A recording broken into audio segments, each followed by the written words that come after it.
So I'm truly excited about this video today, which I know I always say, right? I'm so eager and excited to be sharing this with you. So I'm really excited to do this mini lesson with you here today. So I'm super excited about this video. No, but seriously, I am actually really excited about this. And I think it's because I think it'll have an impact on you and your own journey into management. And that's what I'm here for, right? To make things that much better for you by helping you learn from my mistakes, which is why I'm super excited to share this with you today. Hey there, welcome to Mac TV. My name is Mac, and this is a channel for first-time team managers who are looking to up-level their skills as well as their confidence so that they can lead their teams effectively. So a couple of weeks ago, I did a video where I kind of gave you guys like a behind-the-scenes look into how I used to plan my week because I kept all my planners. And when I was preparing for that video, I actually found a bunch of my old journals. And I actually found this one, which is my journal from when I first became a manager. And oh my goodness, this Mac was definitely interesting. I am definitely not that Mac anymore, but I mean, I guess that's the whole point, right? We learn, we grow, we evolve. But anyways, yeah, as I was reading my entries from back then when I first became a manager, I can definitely see how I was crippled with fear, had a lot of self-doubt, imposter syndrome. I was definitely like afraid of being labeled the bad guy, and I was definitely suffering from perfectionism, which obviously all this stuff manifested itself in the day-to-day. And so I thought today it would be kind of fun and interesting for me to go back to what I was struggling with at that time and give myself kind of advice to my past self, which inadvertently would be advice for new managers. Catch my drift? Because I'm sure that first-time managers are suffering with the exact same struggles that I was at that time. Actually, I'm pretty sure you guys are struggling with the exact same things because I talk to you on a regular basis. So that's what I'm going to do today is go back through to some of the struggles that I was having and give myself some advice, which inadvertently would be advice for you as well. Okay, so let's get started.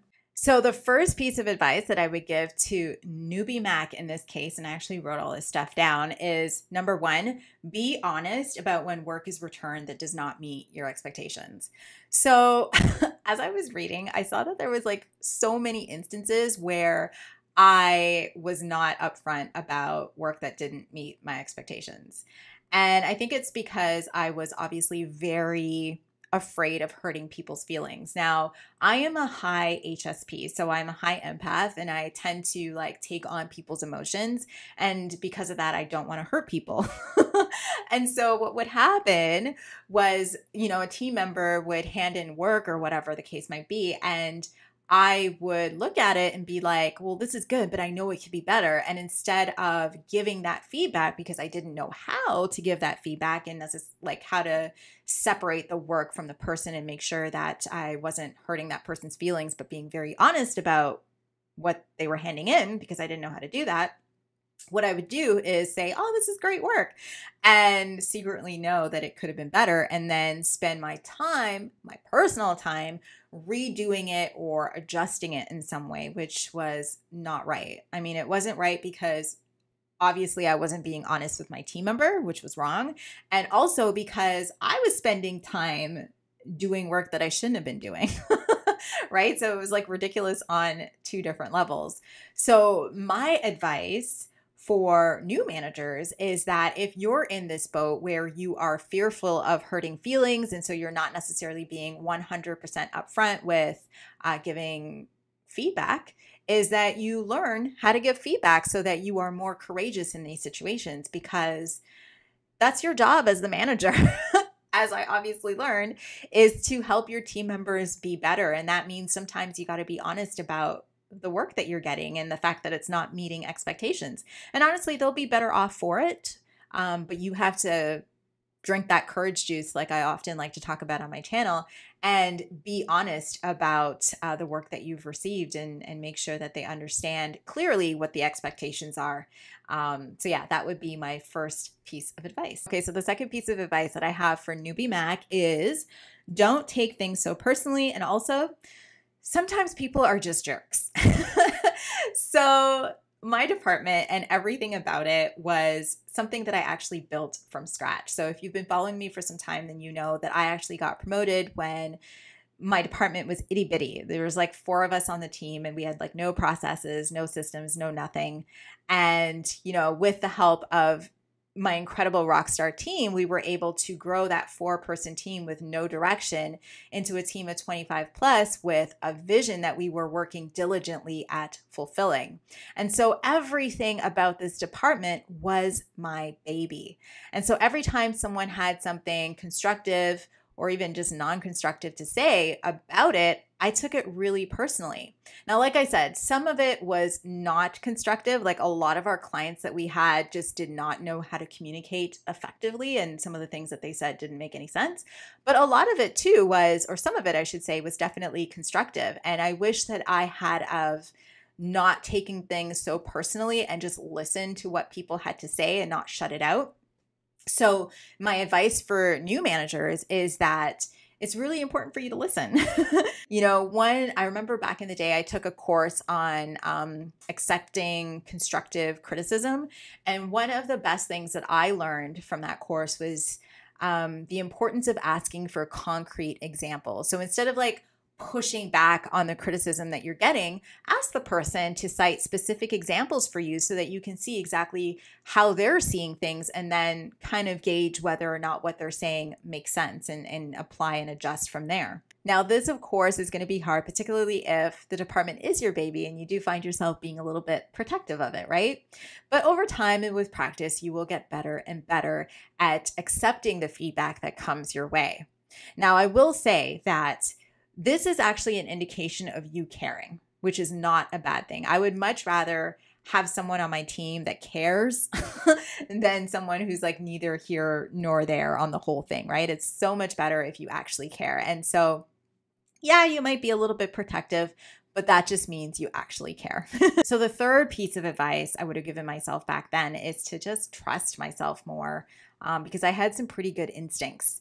I think because of the fact that I was suffering from imposter syndrome and self-doubt, I often didn't trust my instincts. So I would pursue ideas of other people's that didn't necessarily make sense for my department. Like in my gut, I would be like, I don't know that we should do this, but because it came from someone else that I respected, I thought, well, surely they know what they're talking about, so I should do this.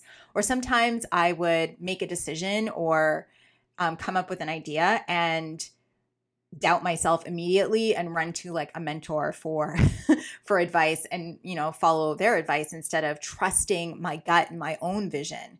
And what this did was steer us off a path of where we were going, which actually ended up wasting time, money, and resources, all because I didn't trust myself. And so my advice for new managers is to trust yourself more. Yes, you're new at this, but you have to remember you were chosen for this role for a reason, and you are also the closest to the department, which means that you are acutely aware of the challenges and the obstacles that there are, and you're the best person to make the choice. So trust yourself to make that choice.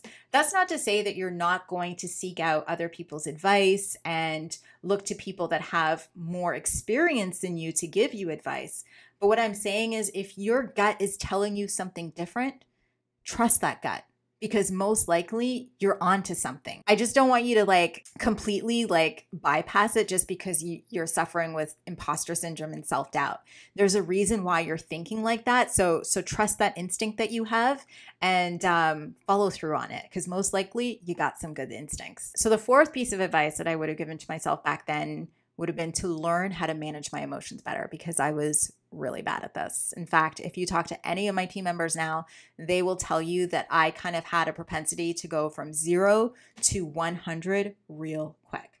And it wasn't like I want to explain this for a second. It wasn't like I was popping off all day, every day, right? It was like a handful of situations that really triggered me. So for example, for one, if I felt like employee behavior was definitely something that triggered me. So if I felt like an employee was, or a team member, I should say, was acting in a way that didn't really align with our beliefs and value systems, I would be like, what the hell? I would lose my mind, which was not good, right?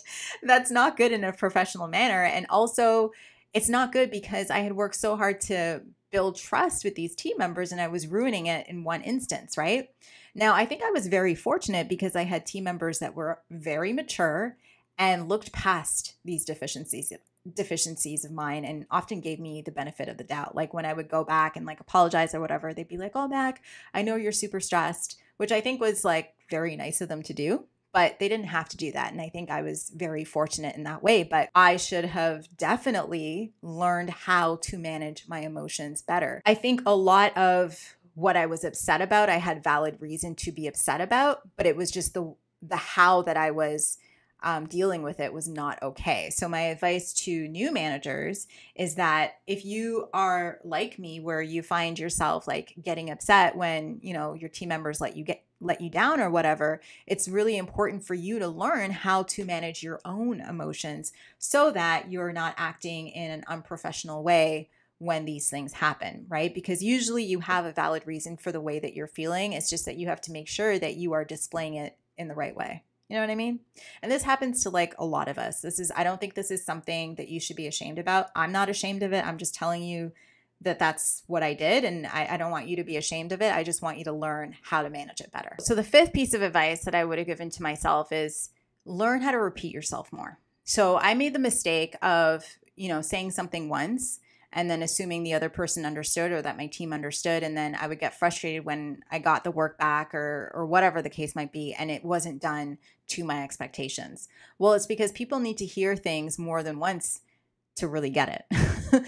So I think that I should have done a much better job of repeating myself in all instances, whether it be with the expectations, whether it be with our values, whatever it was, I should have repeated myself more. So my advice to you as a new manager is to remember that your team needs to hear something more than once to clearly understand it. And don't get frustrated if after the first, second, third even time, it's not entirely the way that you wanted it, because that's just the way it goes. People sometimes, like, you say something once and maybe something was going on in their personal life that didn't allow them to like absorb it the way that you would have liked it to. But maybe the second time they're more open to receiving it. So all of a sudden they understand exactly what you're saying and it clicks all of a sudden. So you just got to get more comfortable with repeating yourself. I know it can be a little bit frustrating, but that's our job as a leader, right? Is to make sure that what we're saying is clearly understood. And that means that we have to sometimes say it more than once. All right, so that's pretty much it in terms of the advice that I would have given myself back then. And I hope that by me being transparent and as open as possible about my own shortcomings, that it helps you to do that much better in your own management journey. So I hope that you enjoyed this video. Thank you so much for watching this week. Don't forget to like the video if you liked it and to subscribe so that you don't miss out on any other content that I share on this platform every single Tuesday. I hope you have a fantastic rest of the week. Do not forget to keep smiling, and I'll see you in the next one.